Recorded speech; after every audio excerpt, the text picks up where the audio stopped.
Hi everyone, Aaron here for zollotech, and this past couple of weeks was filled with information regarding a new spring Apple event, iPhone 13, Apple glasses, Apple Car, and more. And so I wanted to cover all that information. So this is your news update for the week of February 7th, 2021. And last week I didn't do a news update because Apple released iOS 14.5 Beta 1 to developers. So I covered those in a couple different videos about all the new features, such as unlocking your phone if you're wearing a mask using Apple Watch. It's a nice new feature we'll have released to the public later, and I'll talk about that in a little bit. But the first thing is the VR and AR headsets, or augmented reality headsets, that Apple is apparently working on.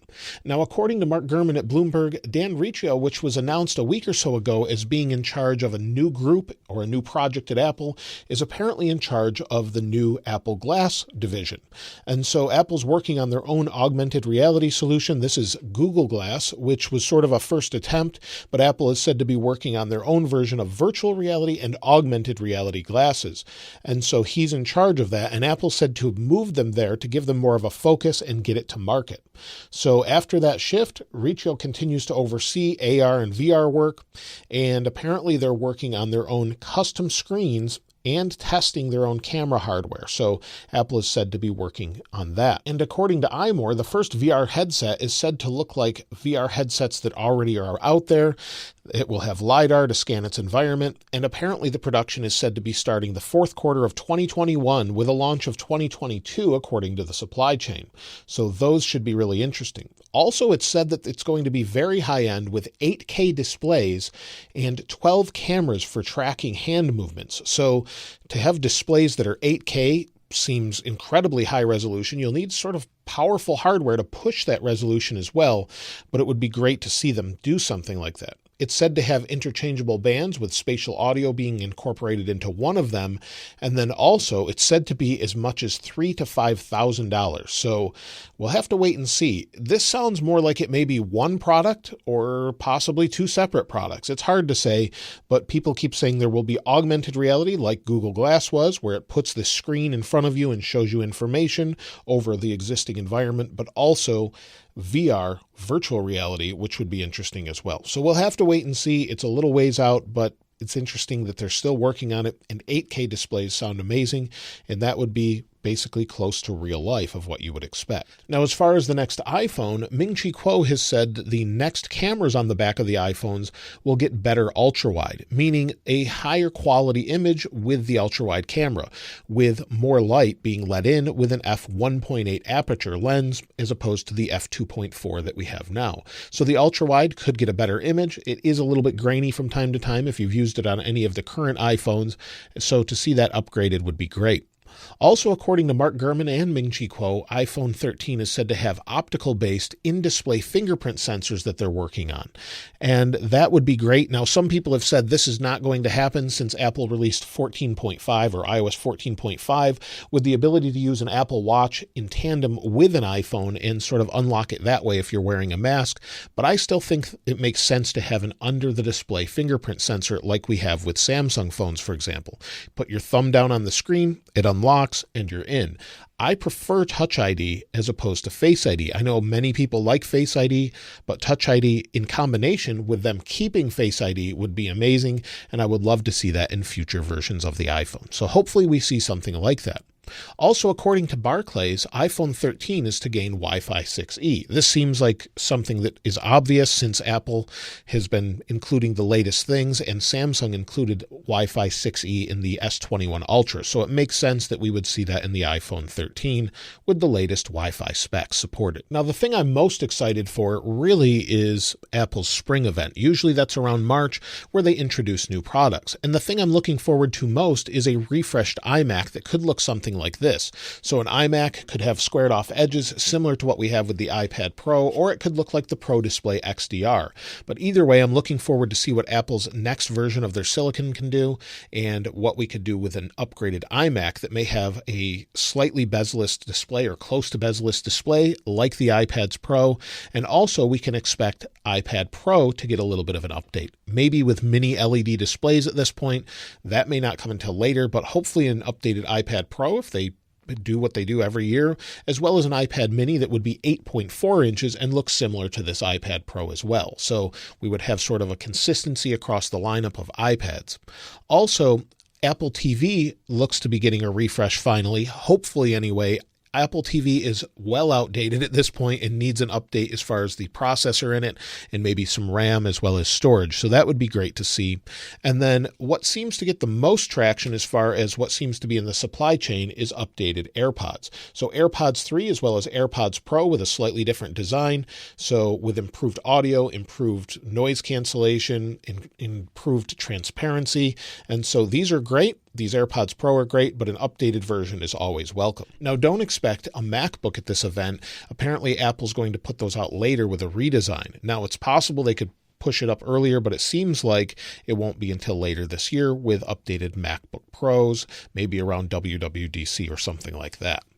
Now, as far as AirTags are concerned, we've seen those and we've known they've been coming for quite some time. They were in the code of iOS for some time, and they are a way to sort of track your belongings using a little tag that will locate it. Now, as far as those AirTags, it seems like it won't come until later this year based on what Spigen or Spigen or however you want to pronounce their name, I believe it's Spigen, and Nomad have cases ready to go for those AirTags. So an AirTag holder with a shipping date of October has been listed. So maybe they know something we don't, but it looks like we won't see those anytime soon anyway, at least in the beginning of the year. Now with iOS 14.4, while it's been out for a couple of weeks, Apple has updated Apple Maps within a couple cities to give you look around. So if you're in San Diego or Portland, Oregon, you can now use look around to look around the location. So we can go down each street, wherever we'd like. This is San Diego, but you can just sort of drive down a street and look around. They're all super high resolution and smooth to transition to wherever you're going. So this is available in San Diego, like I said, and Portland, Oregon now, as well as other cities that they continue to update over time. So it will take a while to update this for all of the cities around the world, but now it's available in those two cities.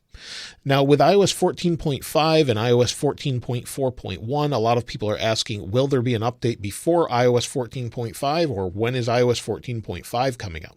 Well, at this time, based on what Apple has done year over year, I would expect iOS 14.5 sometime in March, maybe around that spring event. However, in between now and then, I would expect some sort of update because Apple stopped signing iOS 14.3. That means there's only iOS 14.4 available to the public if people are having issues to downgrade to. Usually when they stop signing an older version, within 2 weeks, we'll have an update pushed out to the public. So whether that be Apple really pushing and rushing things like iOS 14.5 or a smaller interim version with bug fixes such as maybe a green tint issue fix for iPhone, we could see that as soon as this week or next week based on what Apple has done in the past year after year. With iOS 14.5, based on last year, we had many betas, so we may have 4 or 5 betas, up to 7 betas we've seen in the past. So we could have many or as little as 2. Apple has really changed up how they're doing updates at this point, so we could see something this week or next week, but I would expect at least iOS 14.5 beta 2 next week at the latest. Now, with future releases of the MacBook, not necessarily this year, Apple is said to be working on titanium again as a material to make the MacBooks out of. In the past, Apple has previously used titanium for MacBooks, and it looks like they're working on it again based off a patent found by Patently Apple. And that patent says that Apple's working on titanium with a textured surface. So they've found a way to texture titanium, which is super hard, and sort of give it a texture, maybe similar to a texture that we have on the aluminum surface of the M1 MacBook Pro that I have here, or maybe something completely new, but at least they're working with new materials, and I would love to see a new titanium MacBook. Now, as far as the Apple Car, there has been a lot of information going back and forth that's conflicting. Some have said that Hyundai and Kia are working with Apple to build that car, or they're in talks with Apple, and then others are saying they're not in talks with Apple. So at this point, Apple's probably just sourcing parts, seeing what it would take to build a car. Maybe they're just building a prototype and seeing what would work for them and whether or not it's worth entering that market. And CNBC has said that they're working on an autonomous driverless car for their first vehicle that's fully electric. So there's so much information floating out there about it that it seems like we'll just have to wait and see. And Apple is always working on another product, whether or not they make one available to the public or they're just working on prototypes to see if it's something they want to do. is yet to be seen and is just up in the air at this point. I don't think we're going to see anything anytime soon as far as that goes. And finally, I want to talk a little bit about privacy. Apple had a privacy day a couple weeks ago where they were talking about how their data is private. They went over more information. Privacy is a right. And so there's a lot of information out there about that I'll link in the description. But there is a lot of things Apple has been doing that I think is the right move to keep information private on our phones, whether that be hiding information from apps, collecting data from other apps, or collecting data on where you go after you go to their app.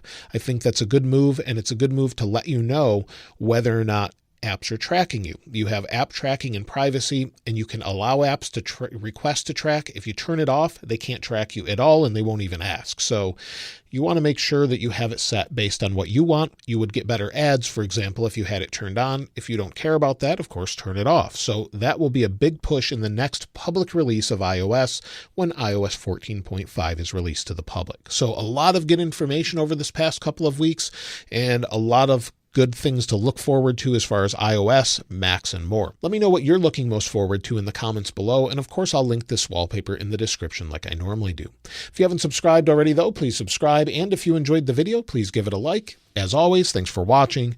This is Aaron. I'll see you next time.